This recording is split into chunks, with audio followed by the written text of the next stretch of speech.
I think our players had some good energy. I'm really excited to have really a change of scenery, have a nice day out, sunny, and to be in a different element. It was good. Looking forward to Saturday, Student Appreciation Day, opportunity for us to open our doors to the students to come over, watch our football team practice and scrimmage, and get a chance to interact in some drills and some competitive drills when it's over. Again, we want this to be a football team that's embraced by the university, especially the student body, and want them to come around as much as they can, and really looking forward to Saturday. So with that, I'll go ahead and open it up for questions. Chris, I think you probably know what the first question is by now. Quarterback reps, how are they being handled? What a shock. What a shock. You know, last week we sat here and talked about the quarterback situation, and said Laviano was probably slightly ahead at that point. You know, it's really back to even. You know, he did not have a very good scrimmage last Saturday.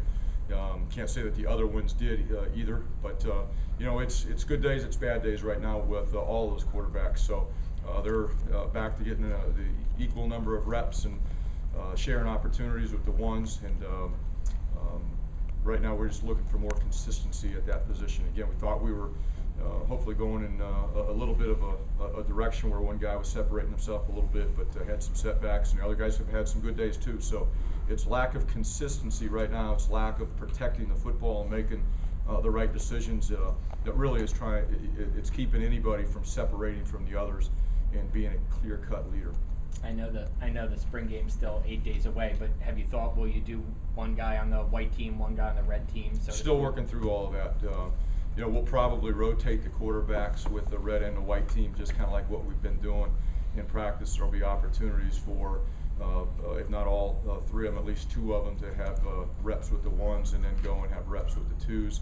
There's still a lot that we have to sort out before we make that final decision. We have to do a few more practices before we finalize that. Chris, what are you seeing at middle linebacker right now? Who's looking good, and what are you really looking for? A bunch of guys are trying out there. Looks like. Yeah, I'll be honest with you. I've seen a mess at middle linebacker.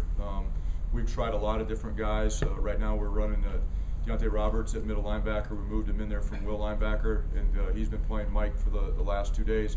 Really trying to find a guy in there that's, one, he's a leader. He can get things right. He's a tough guy. He can execute the calls, plays extremely hard. And he's a steady force if things aren't going the right way.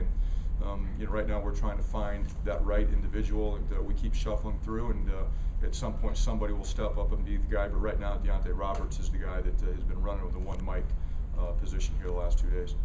Chris, another linebacker's question. I know you kind of use your strong side linebacker a little differently. Can you kind of describe the importance of that position in your defense? Well, in this day and age of college football, there's so much spread offense. There's so much of the game being played out in space, and in the college game, so much of the game is played on a hash. And what we want is really a hybrid type of a linebacker out there, a guy that probably is a better athlete than the Mike or the Will. He's got some DB skill sets to him. Can cover a little bit, but he's also big enough, strong enough, and physical enough to play in the box when he's asked to do it. So it's really a unique position. It's a challenging position to fill. Again, those of you guys that followed us at Ohio State, Darren Lee was the prototypical type of guy that we wanted in that spot. Right now, Najee Clayton is really filling that role for us. He's done a really good job. Greg Jones has also been out there making plays and doing a good job. So what we've done is we've taken some safeties, some bigger safeties, some guys that we think could grow into the position, and moved them closer to the line of scrimmage. Not truly linebackers, but they're hybrid guys, and I really like what those guys have done out there for us so far. Coach, you already knighted Trey Snead. What has he shown you in the early going to deserve that honor? Consistent effort, consistent toughness, coachability, and a great attitude every single day. But really, it's his effort every single day, and everything that he does. He's very coachable. He goes hard all the time. And when I watched him at the scrimmage last Saturday, when I made the decision, it was a head coach's decision, and everyone looked at me and was kind of scratching their head, what are you doing? Every time I watch that kid in the weight room, in the off-season drills, and when he's been at practice, it's been 100 miles an hour, and he's shown that he's extremely tough and coachable, and it's that way every single day. And those are the characteristics that we want this team to play with right now. I thought it was the right opportunity to reinforce that message and knight a guy that demonstrates that. Have you knighted anybody else since Saturday? I have not. I've seen you guys doing like the circle drill, Ring of Honor at your college. Just Why do you do that? What do you think the team gets out of that? Several things. One, it's a one-on-one drill, and the game of football is about the one-on-one battles within the game. We talk a lot about the difference. It's blow delivery, it's hand placement in that drill. It's a race to see who can get their hands inside and win with the hand position. It's about football position, hairline to chin. And it's about just being able to execute in front of the eyes of your peers. So it's a competitive drill. It's a fundamental drill. It's a great tempo setter for the start of practice, and I love it. We're going to continue to do it, especially on Saturdays when we talk about scrimmage stuff. I think it's a great way to start the day. But it just reinforces all the things that we want. We want players that will compete. We want the players that play with good football position. We want players that use their hands the right way, and we want guys that when their number is called, they can go out and be ready to go in front of their peers. Chris, the kicking position, how do you feel about that at this point? Not good. Not good. We need more competition. We need to get some guys back for the fall practice where we've got some guys that are competing for jobs, and right now we don't have that. And we're inconsistent with our kickers, our snappers, in those two areas. The actual schemes with special teams on our punt team and kickoff return and punt return, those are the three areas that we've drilled the most. Kind of pleased right now with where we're at schematically, but just the execution of snaps and kicks, we're not anywhere where we need to be. Is it possible that you can bring in a grad transfer, some more competition? Anything's possible. We'll see where we're at with the end of spring practice. We'll see where, what the options are for all positions. That's not just kicking. Right now we're trying to continue to evaluate. We're continuing to develop. We'll evaluate at the end of spring where we're at, and if there are other options that pop up that really fit what we're looking for and they fit within our scholarship allotment, then we'll have conversations. But just because a kid's a grad transfer doesn't mean he's better than what we've got. Doesn't mean that he's going to come in and have the characteristics that we want. That's an easy solution on paper, but not necessarily the right solution for the long term. Obviously, you see Kamoko, in the sling riding a bike all spring. Just how far behind is he, and what does he need to do, between now and camp to maybe get up to speed? When he just had the first shoulder surgery, he was able to lift a lot in the weight room, and his other arm was actually getting pretty big. He was putting on a lot of weight. But once he had to go and have the second operation, it has set him back quite a bit because he hasn't been able to get in the weight room and develop his upper body like we need him to.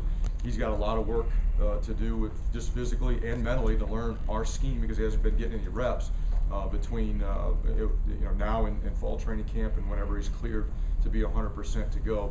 But he's a guy that we need. He's a guy that's got some twitch and he's explosive. He can rush the passer.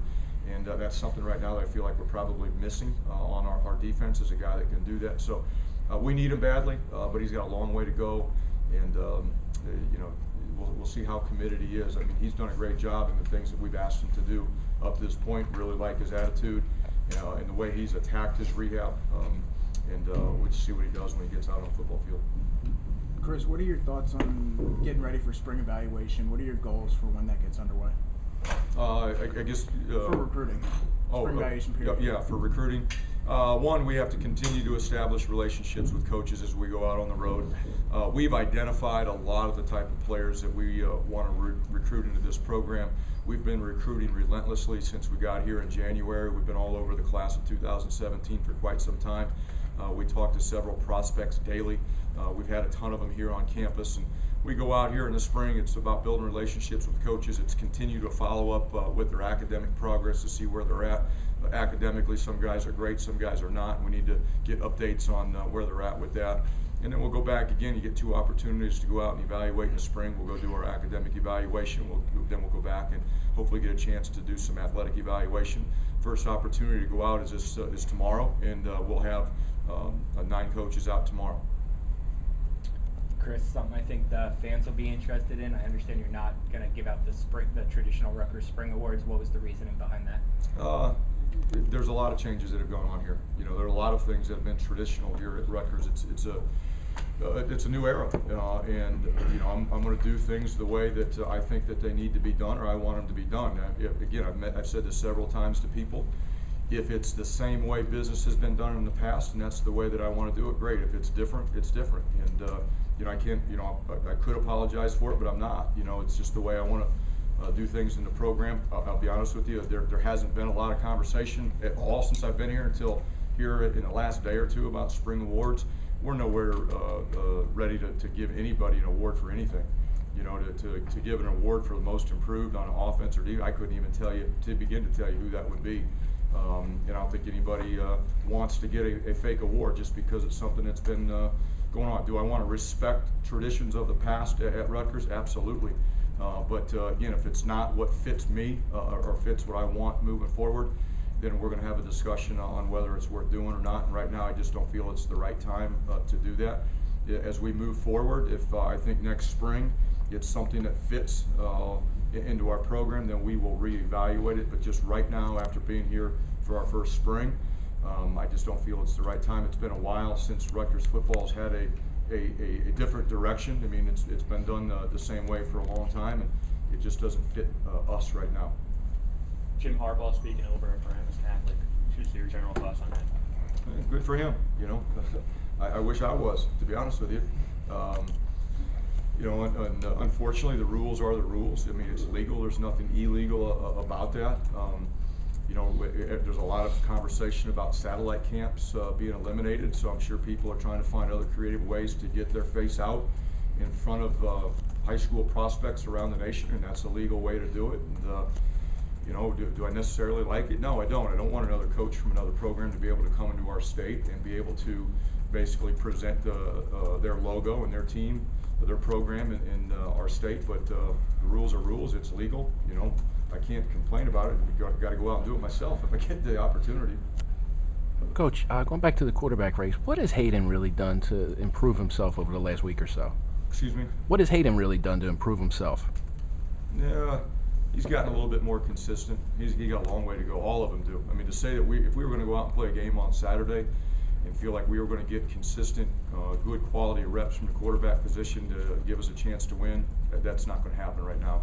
We got a long way to go with all of them. Hayden specifically is probably, here in the last few days especially, has probably been more consistent, which has been nice to see.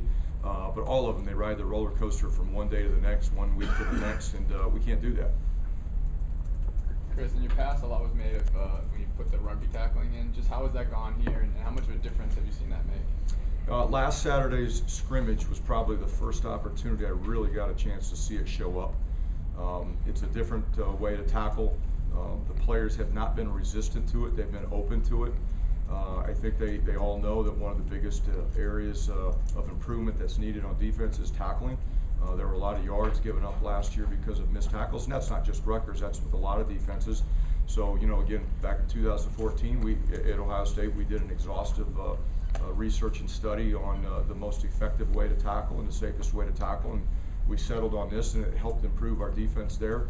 And from what I have seen here so far in a few months that we've been doing it, based on last scrimmage, we were about 90% effective in all the tackle attempts that we had. Which is off the charts. So there was a ton of improvement based off of what I saw in scrimmage. Now, does that translate to better tackling in the fall? We'll see. But in the opportunities that we've done live tackling, I have seen improvement, and I can show several examples on film of what we're teaching, both in the meeting room and in the individual drills. It's transferring over to live situations, and as long as we can continue that trend, then we'll be better off. We'll take two more questions. Do you feel like you guys were teaching the wrong way then for the first 20 years? Because it's amazing that it was. Yeah. Yeah, I was, and I think right now today there are a lot of people that don't teach tackling the right way. Do I feel like you know I've solved it and have the answers? No, but you know what I tell people a lot right now, if you want to figure out how to tackle, pick up your remote and push play. Study the tackles that are being made in the game of football. And then as you study the tackles that are being made, go back and self-evaluate yourself in what you're teaching, and is what you're teaching actually showing up on the game field. I can tell you back in 2014, every defensive coach at Ohio State, as we really went back and studied tackles being made in the game of football on game day, what we were teaching was not showing up. You know, so right then you got to think about what you're teaching, re-examine what you're doing, and find out how to do it better and how to basically recreate what's happening on the game field naturally into your drills and into your teaching, and that's what we did. And it's no different here. That's what we're trying to do.